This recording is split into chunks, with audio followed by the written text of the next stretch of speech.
지난 주일 우리 교회에서는 맥주 감사 주일 예배를 함께 드렸습니다. 주일날 감사로 시작된 한 주간 감사의 감사로 이어질 수 있도록 수요 예배 이 시간에 감사함으로 기도하라는 제목으로 말씀 나누고자 합니다. 맥주 감사절은 첫 수확한 보리로 인해 감사드리는 절기입니다. 도시 중심 현대 문화 속에서는 이런 농경사회 전통과 문화가 점차 사라져 가고 있지만 상반기가 마무리되는 시점에 있는 이 맥주 감사절은 우리로 하여금 지나온 상반기 동안 우리를 지켜주시고 인도하여 주신 하나님의 은혜에 감사하는 좋은 시간이라고 생각합니다. 오늘 본문 말씀은 사도 바울이 감옥에 있을 때 빌립보 교회에 쓴 편지 내용입니다. 당시 사도 바울은 복음을 전하다가 감옥에 갇혀 있음에도 불구하고 감사함으로 기도하라는 메시지인 편지를 썼습니다. 당시 바울은 겉으로 보기에 감옥에 갇혀 너무 처참한 처지였지만 그는 자신의 그런 처지에도 성도들을 더욱 걱정하고 그들 보고 주 안에서 항상 기뻐하라고 권면하였습니다. 우리 빌립보서 4장 4절을 보면 주 안에서 항상 기뻐하라, 내가 다시 말하노니 기뻐하라고 하십니다. 그리고 기뻐하라는 단어는 현재 진행형이라서 이는 계속해서 기쁨을 선택하라는 것입니다. 누가 기뻐하길 원하지 않을까요? 모두가 기뻐하길 원합니다. 하지만 우리가 기뻐하는 전제 조건이 주어지는 상황과 환경이기에 기뻐하기 쉽지 않다는 것입니다. 바울은 어떤 환경이나 상황에서도 항상 기뻐하라고 말하면서 내가 다시 말하노니를 덧붙여 강조했습니다. 이는 어떠한 상황이 오더라도 무조건 기뻐하라는 의미가 담겨 있습니다.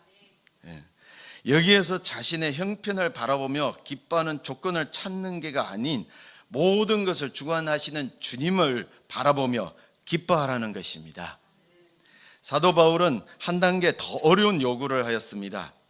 고난이 다가올 때 오히려 기뻐하라고 합니다. 어려운 닥쳐도 억지로 웃으라고 그런 뜻일까요? 현실 회피형으로 자기 망상에 빠져 낙천적인 삶을 살라는 걸까요? 이 명령의 합리성과 타당성이 어디 있을까요? 바로 주 안에서라는 전제하에 있습니다. 주 안에서 항상 기뻐하라는 것입니다. 세상에서 기쁨을 찾는 데에서 주 안에서 기쁨을 찾으라는 것입니다.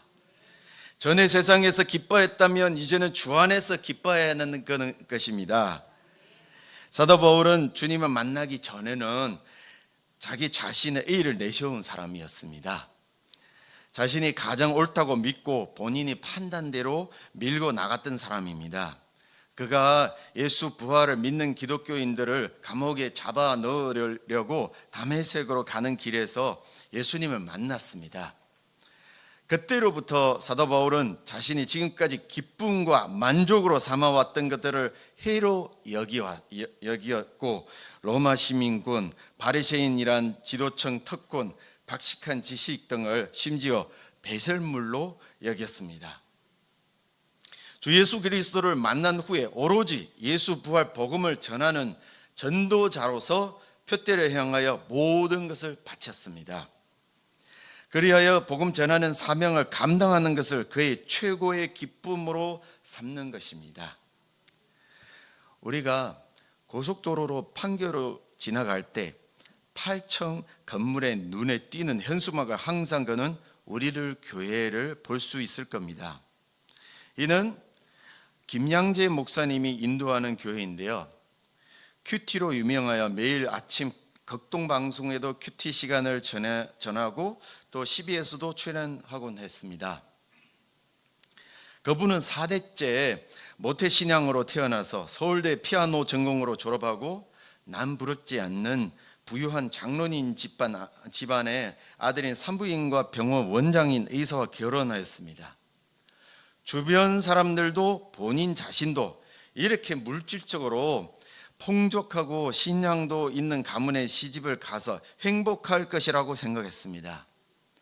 하지만 보수적이고 유대교적인 전통이 강한 시댁에서 밖에 자유롭게 출입하지도 못하고 매일 집안 청소부터 주방일까지 까다로운 시어머니 밑에서 시집살이를 하였다고 합니다. 남편은 신앙심이 별로 없어서 그와 몇 마디 피상적인 말만 나누고 영적인 대화는 전혀 통하지 않아 남편의 곁에 있지만 항상 외로웠다고 합니다. 심지어 남편이 TV도 함께 보기를 싫어하였다고, 대화도 잘 통하지도 않고, 이런 관계로 그는 매일 집에서 성경을 읽고 묵상하면서 홀로서기를 하였다고 합니다. 하나님을 개인적으로 만나기 전에는 시집살이가 그렇게 심적으로 힘들었지만 매일 성경 읽고 큐티를 하였다고 합니다. 그야말로 주님 안에서 갇힌 삶을 살았는데, 그러다 보니 전도가 하고 싶게 되고 종일 큐티 책을 펴놓고 있으니 누구한테서 전화가 와도 그날 본문 말씀으로 나눔을 하였다고 합니다. 말씀이 깨달아지니 모든 것에 자유함이 있었고 주님으로부터 오는 평강이 있었다고 합니다. 남편에 대한 원망도 사라졌다고 합니다. 그러다 어느 날 남편이 가난 말기로 발견되어 갑작스럽게 돌아갔지만 하나님이 장례식 모든 과정에 날마다 때에 맞는 말씀으로 그를 위로하며 슬픔을 극복할 수 있었다고 합니다. 그리고 매일 말씀 안에 살다 보니 남편이 떠난 후에도 살아있을 때 남편 의지하며 살지 않았기에 혼자서도 살 수 있게 되었다고 합니다. 그렇게 매일 큐티 말씀이 그의 삶의 버팀목이 되어 살다 보니 그는 집에서 큐티 말씀을 나누는 모임을 갖게 되었고, 점차 사람들이 많이 모여져서 휴문고등학교 강단에서 예배 드리다가 지금은 판교에 교회 건물을 지어 휴문 강단과 판교 성전에 나누어 예배를 드리는 교회가 되었습니다. 그분의 직접적인 고백의 말로 만일 남편과 대화가 잘 통하였다면 시간만 있으면 둘이 함께 여행 다니고 쇼핑하고 놀러 다니느라고 하나님 앞에 나아가 기도하고 성경 보고 큐티하는 시간은 없었을 것이라고 합니다. 더더구나 지금의 큐티 사역 전문가이자 대형교회를 세운 담임 목사님으로서 홀로서기를 할 수 없었을 것이라고 합니다. 그야말로 전화위복이 된 좋은 사례라고 할 수 있겠습니다. 왜 우리 보고 환난 가운데서도 주 안에서 기뻐하라고 하는지 깊이 묵상하게 됩니다. 어떠한 환경에 처해 있더라도 모든 일에 감사할 수 있는 것은 주 안에 있는 자에게는 모든 것이 협력하여 선을 이루기 때문입니다. 우리가 잘 알고 있는 로마서 8장 28절에서 우리가 알거니와 하나님을 사랑하는 자 곧 그의 뜻대로 부르심을 입은 자들에게는 모든 것이 협력하여 선을 이루느니라고 말씀하였듯이 우리를 위해 자기 아들도 아끼지 아니하시고 내어주신 하나님이 좋은 것을 우리에게 주시길 원하지 않겠습니까? 주님을 따르는 주의 백성들에게 일어난 모든 일은 하나님의 허락하심 없으면 일어날 수 없으므로 궁극적으로는 우리에게 유익을 주기 위함이며 우리를 축복하기 위함 고난으로 포장된 선물이라는 것을 기억하시기 바랍니다. 주님께서 함께 하신다는 것을 믿을 때 모든 상황을 뛰어넘을 수 있으며 항상 기뻐할 수 있습니다. 수요 예배에 참석하는 모든 저희 가족 여러분들도 이런 초월적인 믿음을 가지시길 축원합니다. 이어서 바울의 한 말씀을 보도록 하겠습니다. 6절 아무것도 염려하지 말고 다만 모든 일에 기도와 간구로 너의 구할 것을 감사함으로 하나님께 아뢰라. 7절 그리하면 모든 지각에 뛰어난 하나님의 평강이 그리스도 예수 안에서 너희 마음과 생각을 지키시리라. 이 말씀에는 세 가지 핵심적인 단어가 포함되어 있습니다. 바로 두 가지 명령과 한 가지 약속인데, 두 가지 명령 중 첫 번째는 아무것도 염려하지 말라이며 두 번째는 모든 일에 너희 구할 것을 감사함으로 하나님께 아뢰라는 말씀입니다. 여기서 아뢰라는 단어는 기도하라는 의미입니다. 그리고 한 가지 약속은 위와 같이 두 가지 명령을 지킬 때 하나님의 평강이 여러분의 마음과 생각을 지킨다고 하십니다. 앞에 두 가지 명령은 서로 이어지는 연결된 문장이며 뒤에 한 가지 약속은 위의 명령을 지켰을 때 이루어 주시는 결과입니다. 바울이 빌립보 성도들에게 너희는 염려하지 말고 너희 구할 것을 감사함으로 하나님께 아뢰라고 말씀하실 때 그의 상황은 어떠한가요? 그는 당시 막강한 로마 제국의 감옥에 갇혀 개인적인 힘으로는 도저히 나갈 수 없고 언제 풀려날지도 모르는 고통스러운 감옥 생활을 하고 있었습니다. 현재 사회 법원의 판결 중에서도 무기징역은 가장 끔찍한 징벌입니다. 평생 동안 감옥에 갇혀 살 수도 있는 절망적인 상황이라고 할 수 있습니다. 사도 바울은 그렇게 언제 나갈 수 있다는 기약도 없이 감옥에 갇혀 있으면서 가장 많이 하였던 것이 바로 기도였습니다. 왕성하게 전도하러 나갈 수도 없고 성도들을 자유롭게 만날 수도 없고 빛도 없는 어두컴컴한 감옥 안에서 그가 할 수 있는 것은 오직 하나님을 바라보며 기도하는 일이었습니다. 옥중에 자신의 처지를 하나님께 아뢰며 자신의 근심과 염려를 주님께 맡길 때 하나님의 함께 하심을 느끼어 기뻐한 것입니다. 이사야서 41장 10절에서 말씀하신 두려워 말라 내가 너와 함께 있느니라 놀라지 말라 내가 너의 하나님이 됨이니라 내가 너를 굳세게 하리라 참으로 너를 도와주리라는 약속대로 장소를 초월하는 하나님은 감옥 가운데 있는 바울과 함께 해 주었습니다.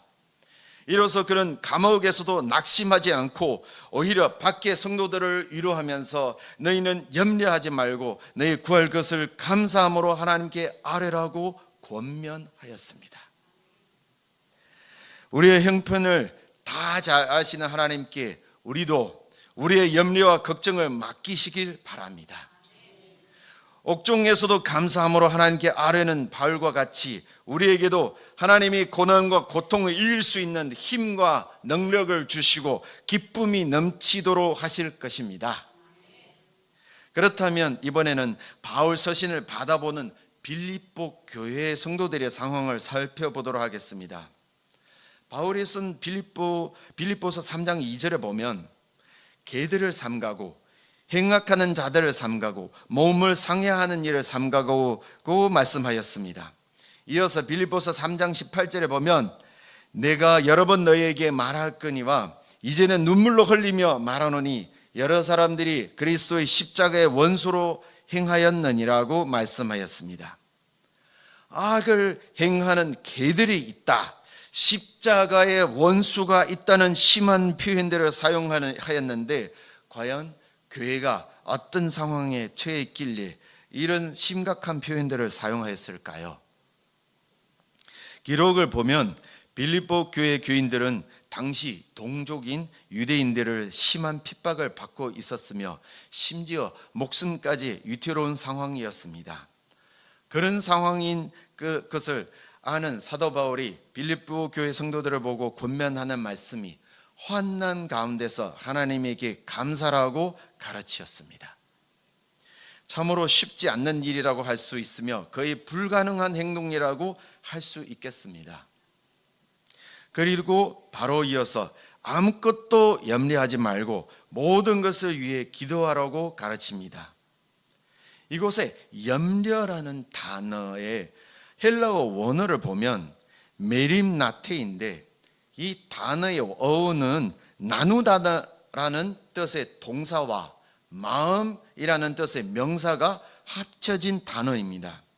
결국 염려하면 마음이 한 가지에 관심을 집중하지 못하고 마음이 나뉜다는 뜻입니다. 하나님 한 분만을 온전히 의지하지 못하고 다른 것에도 신경을 쓰게 된다는 것입니다. 염려는 결국 우리의 시선을 하나님을 바라보는 데서 떼어놓게 합니다. 또한 자신의 통제할 수 없는 것들을 쓸데없이 근심하게 합니다. 미래에 대한 두려움과 걱정을 현재로 갖고 와 마음이 불안해하고 스스로를 괴롭힙니다.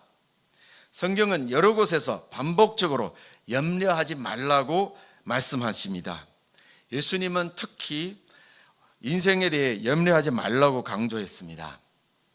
마태복음 6장 25절을 보면 그러므로 내가 너에게 이르노니 목숨을 위하여 무엇을 먹을까 무엇을 마실까 몸을 위하여 무엇을 입을까 염려하지 말라. 목숨이 음식보다 중하지 아니하며 몸이 의복보다 중하지 아니하냐고 하십니다. 그리고 아직 일어나지 않는 내일에 대해 염려하지 말라고 합니다. 마태복음 6장 34절을 보면 그러므로 내일을 위하여 염려하지 말라. 내일은 내일이 염려할 것이요 한날의 괴로움은 그날로 족하니라고 하십니다. 현대사회 대부분 가정의 가계부 지출을 보면 먹고 마시는 비용 외에도 주거 대출, 아이들의 학원비 등이 많은 비중을 차지하곤 합니다. 어떻게 보면 현실을 살아감에 있어서 먹고 마시고 입고 쓰는 것들을 걱정하지 않을 수가 없는 것 같습니다. 그럼에도 불구하고 예수님의 말씀은 현대 사회에도 여전히 적용됩니다. 마태복음 6장 26절에 공중의 새를 보라 심지도 않고 거두지도 않고 창고에 모아들이지도 아니하되 너희 하늘 아버지께서 기르시나니 너희는 이것들보다 귀하지 아니하냐고 말씀하셨는데 산들의 백화과를 입히시고 공중의 새를 먹이시듯이 하나님을 바라보고 의지하면 우리들의 먹고 사는 문제는 염려할 바가 되지 못한다는 것입니다. 그리고 마태복음 6장 27절에 너희 중에 누가 염려함으로 그 키를 한 자라도 더할 수 있겠느냐고 반문하면서 염려가 문제 해결의 방법이 아니라고 하십니다. 염려는 오히려 사람들의 인생의 활력을 잃게 하는 장애물이 됩니다. 이로써 우리의 그리스도인들은 반드시 염려하는 마음과 싸워야 합니다. 그렇다면 어떻게 불쑥불쑥 솟아나는 염려하는 마음을 대처할 수 있을까요? 염려 대처하기 위해 아래 몇 가지 방법을 소개시켜 드리고 싶습니다. 여러분들도 잘 알고 있지만 다시 한번 정리해 드리겠습니다. 염려를 이기는 첫 번째 방법은 기도하는 습관을 기르는 것입니다. 바울이 말한 아무것도 염려하지 말고 라는 행동을 제안하는 요구사항 뒤에 바로 모든 일에 기도와 간구로 너희 구할 것을 감사함으로 하나님께 아뢰라는 행동을 요구하는 명령이 붙습니다. 한마디로 기도로 우리 모든 일을 하나님께 말하라는 것입니다. 염려하는 고질병을 치료하는 방법은 오로지 기도밖에 없습니다. 바울은 기도, 간구, 구할 것 등 여러 표현을 사용하면서 기도의 중요성을 반복해서 강조했습니다. 염려가 하나님을 온전히 신뢰하지 못하기 때문에 생기는 현상이라면 기도는 하나님을 온전히 신뢰하면서 나오는 행동입니다. 하나님이 인생의 모든 문제를 해결할 수 있는 자임을 신뢰함으로써 나오는 행동입니다. 여러분의 삶 가운데서도 염려가 있습니까? 염려로 인해 마음이 심란합니까? 그렇다면 기도하십시오. 우리 인생의 주권자이시고 인도자이신 하나님을 신뢰하며 그분께 아뢰길 바랍니다. 하나님께 부르짖고 기도하며 모든 염려를 맡기시길 주님의 이름으로 축원합니다. 염려를 이기는 두 번째 방법은 감사하는 습관을 기르는 것입니다. 아무것도 염려하지 말고 기도로 나아갈 때 어떤 자세로 나아가라고 말씀하였나요? 바로 감사함으로 하나님께 아뢰라고 하였습니다. 삶의 무게와 스트레스 때문에 감사하기 어려운 신경일 수도 있겠지만 성경에서 믿음은 바라보는 것들의 실상이라 하였듯이 우리가 받은 줄로 믿고 미리 감사할 때 우리 믿음을 보시고 하나님께서 응답하여 주리라 믿습니다. 감사는 상황에 따라서 선택적으로 하거나 해도 되고 안 해도 되는 게 아닙니다. 성경은 우리에게 범사에 감사하라, 이것이 그리스도 예수 안에서 너희를 향하신 하나님의 뜻이라고 하였습니다. 범사에 감사하라, 이 말은 명령조 말씀이며 반드시 따라야 할 하나님의 뜻이라고 합니다. 우리에게 감사할 일이 생길 때 감사하는 거 은혜가 되지만, 감사할 일이 생길 때 감사하는 것은 이해가 되지만, 어려움이 닥치고 주변 환경이 안 좋을 때도 감사하는 것은 쉽지 않을 겁니다. 오히려 원망과 불평이 자연스럽게 입 밖으로 튕겨 나오는 것이 당연한 것입니다. 하지만 범사에 감사라는 말씀에 범사는 모든 일에 감사라는 뜻으로 우리가 이해가 안 되더라도 감사할 수 없는 상황라도 억지로 감사하라는 겁니다. 어떤 한 집사님의 간증을 들은 적이 있습니다. 그는 남편이 예수님을 믿지 않고 자주 술을 마시다가 만취하여 집에 밤늦게 들어와서 고단한 삶을 살았습니다. 한 번은 교회에 부흥회를 열게 되었는데 강사 목사님이 범사에 감사하십시오, 감사할 수 없는 상황이라도 억지로 감사해 보세요, 10가지 감사 내용을 적어 하나님께 감사 기도를 해보세요 라는 말씀을 전하여 고민하면서 집으로 왔는데, 그날도 역시나 남편이 술을 많이 마셔서 만취하여 침대에 누워 있었습니다.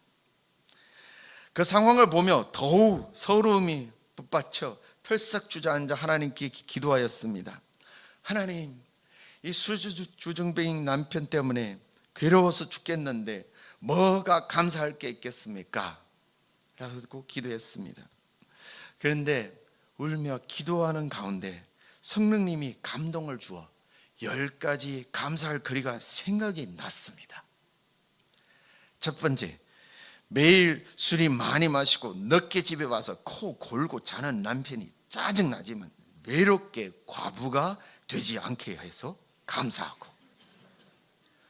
두 번째, 술을 겉으로 좋아하지만 자식들은 끔찍이 이뻐해주고 애들은 대해서는 지극 관심이 이어서 감사하고, 세 번째, 아무리 적은 월급이라도 꼭꼭 가져다 줘서 감사하고, 네 번째, 술을 마시고 만취되어도 파출소에는 끌려가지 않고 길거리에 쓰러져 누워 자지 않고 집까지 신기하게 제발로 찾아오는 거 감사하고, 다섯 번째, 취하면 술집 여자에게 흘리거나 다른 여자들과 사귀어 딴살림은 차리기도 하는데 그래도 그러지 않아 감사하고, 여섯 번째, 술 마시면 가산을 탕진하고 양가 친척 재산까지 말아먹는 집도 있는데 그러지도 않아 감사하고, 일곱 번째, 토요일은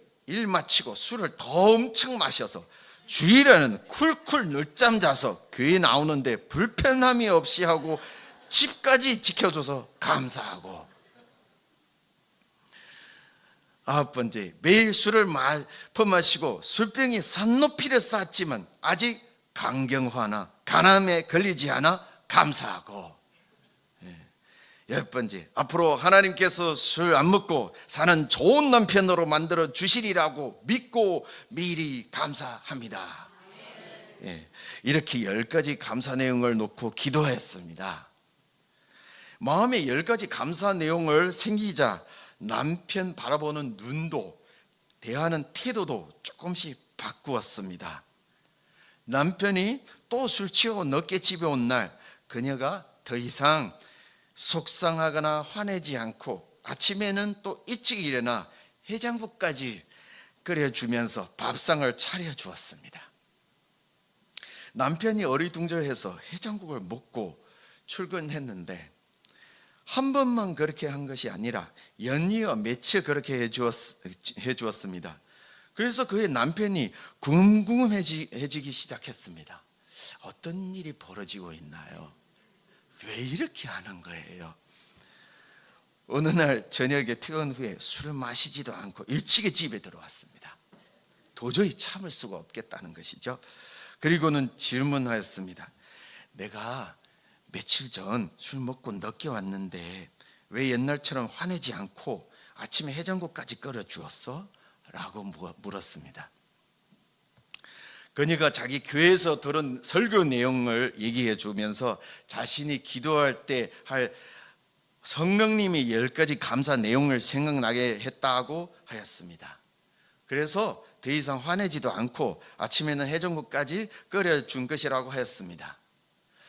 그녀의 남편이 듣고 갸우뚱하면서 이해하지 못했다는 표정을 지었습니다. 신기한 일이 발생하였는데 돌아오는 주일에 그의 남편이 아내와 함께 교회에 가려는 준비하고 있는 것입니다. 그 교회를 자기도 함께 가보고 싶다며 아내 따라 나온 것입니다. 한번 교회 발걸음을 들여놓기 시작한 후 지금은 함께 신앙생활을 잘하고 있다고 합니다. 그 집사님이 10년 넘게 남편의 구원을 위해 소원하고 기도하였지만 변화의 조짐이 전혀 없었던 남편이 그날 한 감사 기도로 바꾸기 시작했다고 간증하였습니다. 염려가 있더라도 모든 지각에 뛰어난 하나님께 감사 기도를 올리면 놀라운 변화를 경험할 수 있습니다. 뿐만 아니라 감사하는 삶은 우리 신체에도, 우리 자신의 신체에도 놀라운 변화를 가져옵니다. 최근 미국 캘리포니아 데이비스 대학의 로버트 에몬스 교수와 맥컬로우 교수가 192명의 대학생들을 대상으로 감사의 효과에 대해 실험 연구를 하였습니다. 이 연구 결과에 따르면 감사할 때 우리 신체가 더 건강해진다는 것입니다.